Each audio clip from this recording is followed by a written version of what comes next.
Hiya, it's Sabrina and Karl again for the Agile World event. Yay, you got Hello, back hi. again. And we've got Melanie with us. And I've just said that wrong, haven't I? No, absolutely fine. That's how you pronounce it, Melanie. We had a previous discussion about this to double check because I am absolutely terrible names. We're very lucky because Melanie is actually a participant and she's been very, very kind to actually join us today. So, Yes. Melanie, how have you been finding the event so far? Yes, very interesting. I've attended 1 or 2 sessions. I've not been able to attend quite a lot of them, but I'm going to definitely engage via YouTube. And I look forward to some of the other sessions that are coming up as well. Particularly, there's one around the role of a project manager, because I'm really from the old world of working to waterfall methodology, and I'm trying to really enhance my skills and learn more around the agile way of working. So I'm looking to get into perhaps a delivery manager role or a scrum master role to enhance my skills. And I'm also looking forward to the other session coming up, which is around visualization as well, because I think that's an area that I could do with brushing up on. That's one that I'm actually going to. It looks great, amazing. How did you find? Fantastic. How did you find then Agile20Reflect? How did you first come across it? Sure. So during the lockdown, actually, I attended 1 or 2 meetup meetings, and then I found other meetings as well that were part of the meetup groups.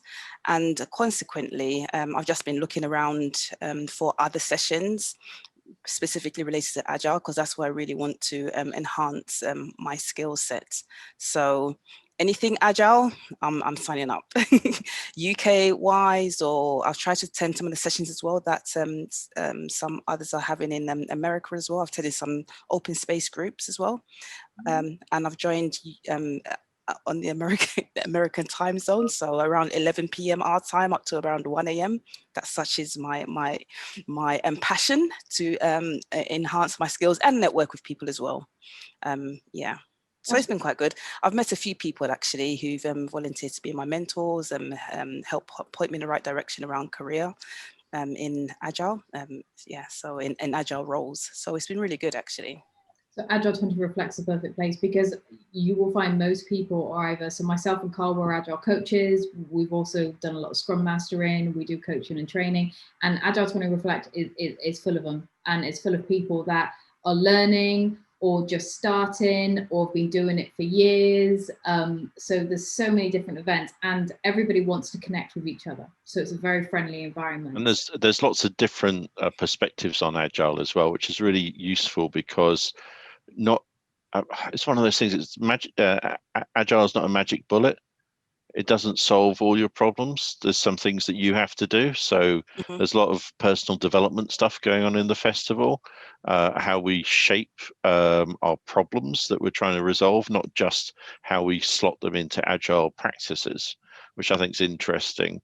And then there's also, does Agile really solve that problem? Because, one of my biggest things I deal with is people who work in mainframes, and they're really not interested in Agile because their transformation and change activity is like months.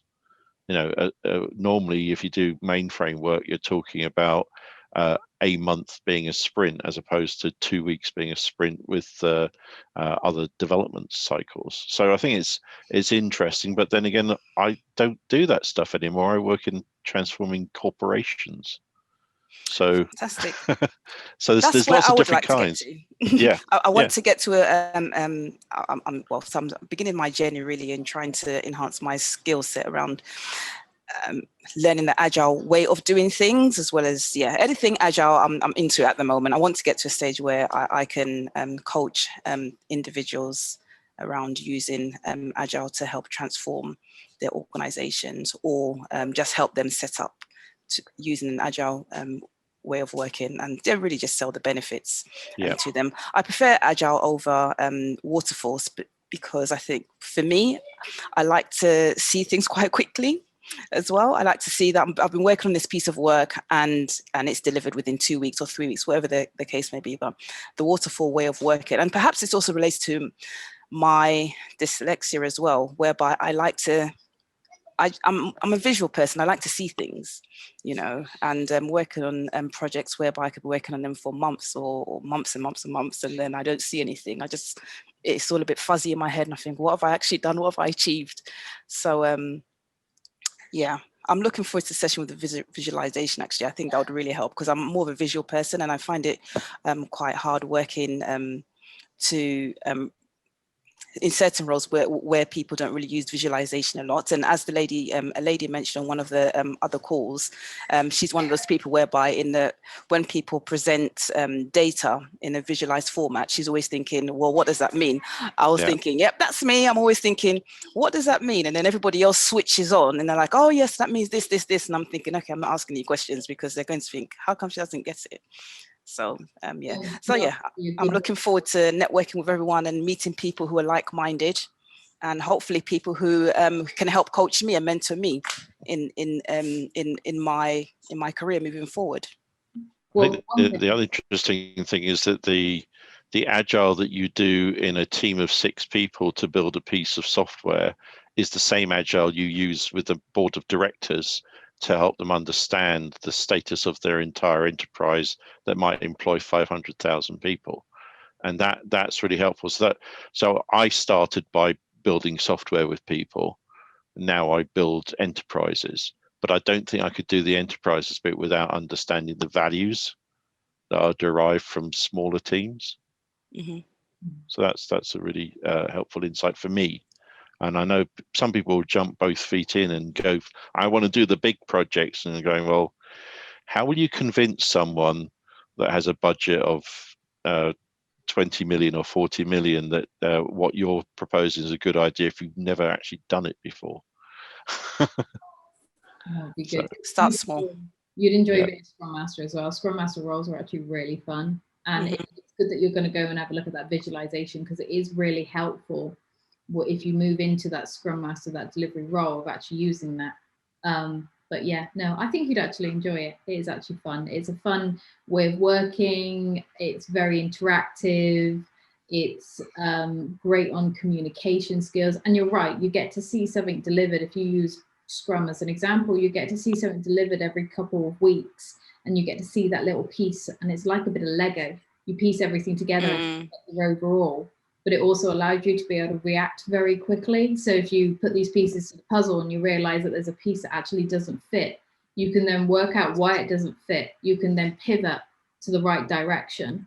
And that's what it allows you to do. I mean, I've got a project management qualifications. I personally have never really used it. I've used it for my understanding, but it was more because I felt it was restrictive. I'm not against waterfall. I never have been. I just never felt comfortable with the restrictions, and also never comfortable with the amount of paperwork need to be doing. Being dyslexic myself, that's one thing I struggle. So I was the worst. I probably would have been the worst project manager in the world, because I can't write.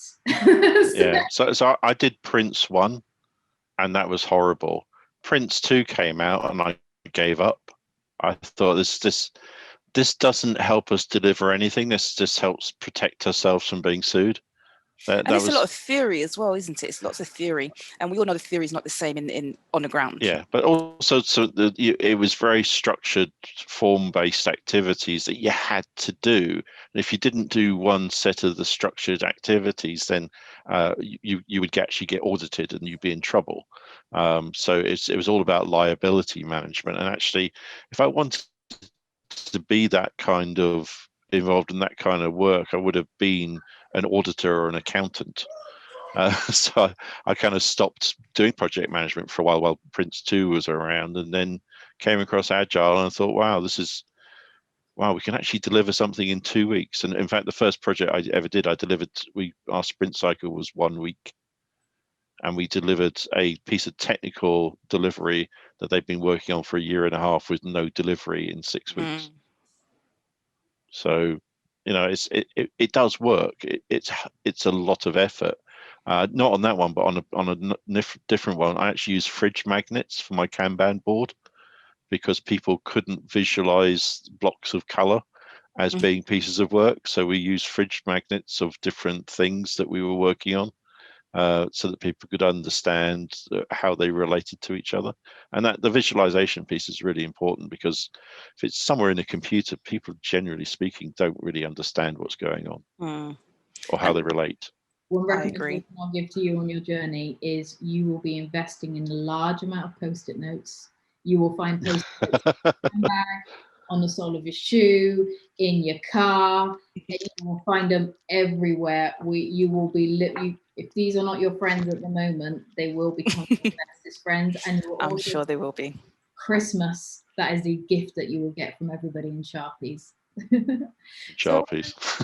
Oh yes. Are there any other events that you're looking to go to as well? So those are the ones that I've signed up to over the next week, but I'm sure I'll be signing up to others. In the coming weeks. Perfect. Well, it's been wonderful to meet you. Thank you ever so much for taking the time to meet us. And hopefully we'll be able to catch up again, maybe at the end of the festival, and see how far you're doing. Yes, definitely. I look forward to that. Thank you. Great. Thanks. Cheers. All right. Okay. Righty then. So you're back with just myself and Karl now. So we're just having a quick look at what our plans for the weekend will be. So we've actually just finished our session as well, which was why are so many Agile coaches dyslexic, which went really, really well. So obviously we've just had our lovely lady with us who actually joined us on that session, and it went really well. It was quite good actually. We got quite a few. It was a lot of fun, and I managed to rein myself back from wanting to hear my voice all the way through. So it was good. Was that comment against me? No, it's one of those things. It's someone made a comment about it, so and I will see them around later, but not recently. But the point is that we're here to support people rather than hear our voices. So I really like the 1, 2, 4 and all tactic for gaining people's knowledge and insights, and also their trust to a certain level to be involved in sharing.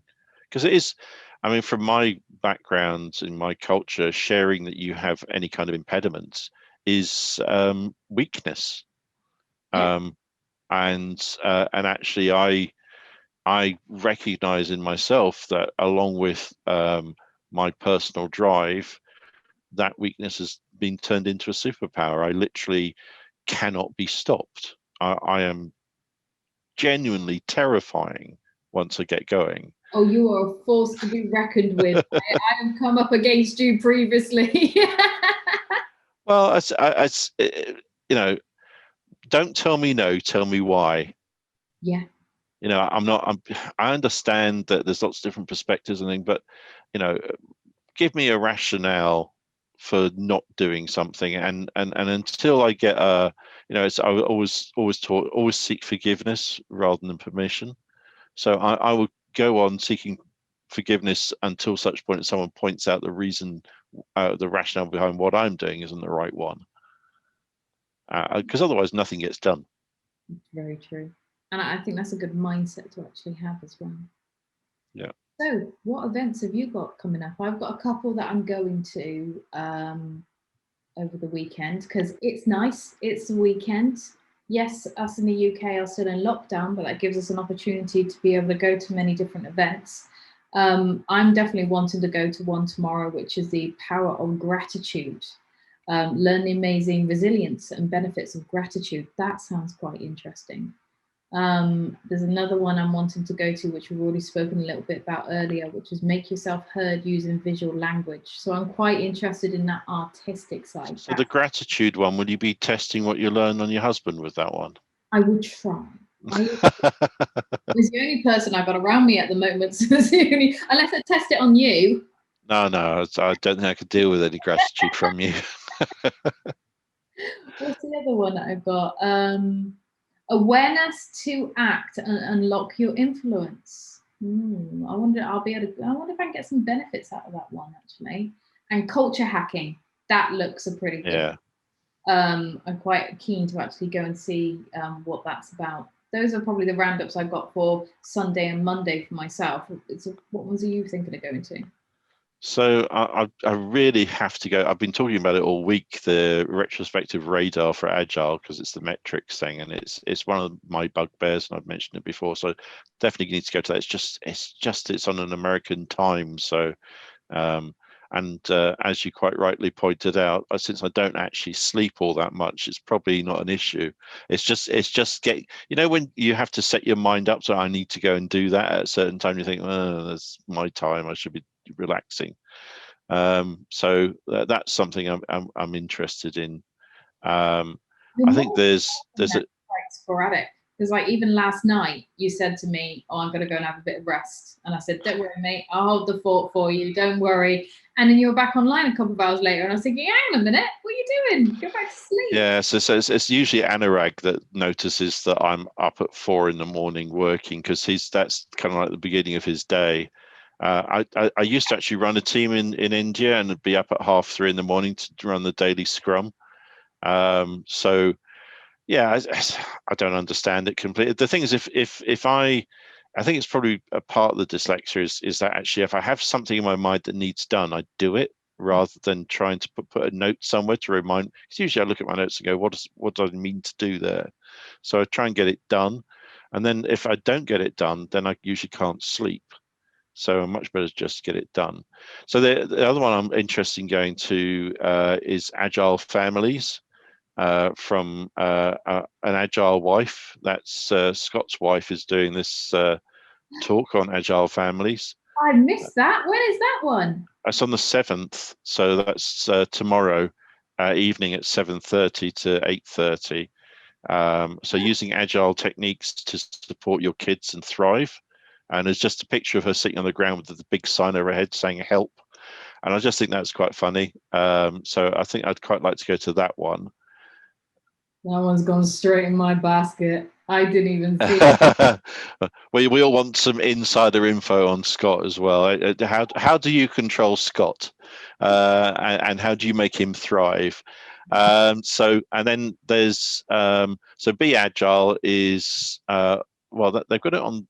I think it's a different Be Agile. So I looked to the Be Agile that's on Monday. There's another one on Sunday. And then there's lean beer, which I'm assuming is non-alcoholic beer. I'm not sure about spending my time drinking non-alcoholic beer, but if it's all that's available, we have to take what there is. I'm doing it. I'm taking the hit for the team.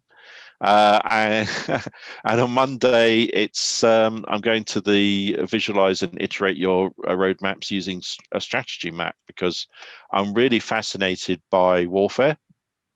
And I've actually a lot of what I do in Agile is actually Agile strategy for transformation. So working out what all of the potential anti-patterns are to the patterns you create is part of what I do for a living. So that's quite interesting. And one of the things that I've said before, and I say a lot of the time, is that when you start your battle in your Agile engagements, then that all your plans get thrown out, and you must have adaptability. You must know where your reserves are. You must know what the landscape is. You must know who the potential protagonists are. And so that's all very useful. And so the whole battlefield association is quite a good one. And then actually after that, we've got a red team meeting. So I've got an Agile20Reflect organizational meeting, because the red team have got a talk the following week, and we need to plan it. So that's going to be interesting. Is there such a thing as being agiled out? I don't think there is. No, I don't think we can blame Agile for our own behaviors. Well, it's nice catching up with you. Thank you very much, Karl. I'll catch you tomorrow night. Yep. Have a lovely Sunday. Thank you, everybody. Bye.